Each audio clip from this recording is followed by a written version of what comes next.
With the addition of the dangerous and ill-liked oral timpanists, the Mad Hats had found the sound they were looking for. A new kind of men's choir had risen, but their troubles were far from over. Well, they were facing a lot of pressure from the music community to return to their barbershop roots.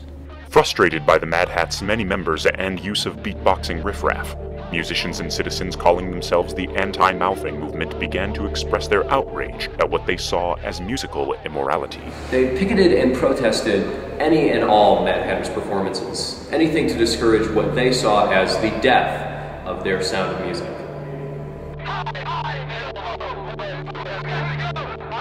While the anti-mouthing movement couldn't stop the Mad Hats, or MadHatters as they were mockingly called, from singing, their negative press was destroying their livelihood.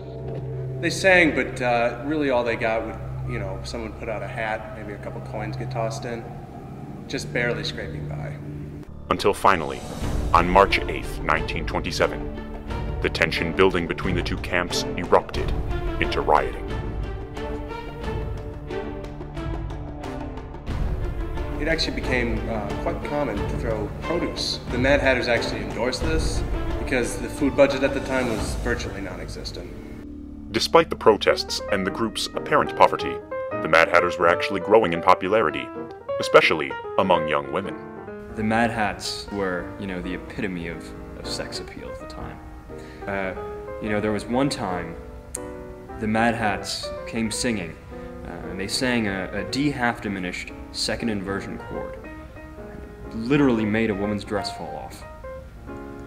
All this popularity, it needed a focal point. They had to come up with something big, a blockbuster concert, something that would sell out an entire theater. The Mad Hatters found their solution in the historic Orpheum Theater in Madison. They were an instant success. Today, the Mad Hatters are a statewide phenomenon, bringing the traditions they've inherited and their joy of music to screaming fans twice a year. The soul of their forefathers live on in their music, as they every day hold their memories close. What's important here is the history. Those guys were real sons of bitches, but happy to do some research on them, Though the original members of the Mad Hats may now only be specters of music's past, we can do them no better honor than to keep the lessons they teach us, even if we don't know exactly what those are, deep in our hearts.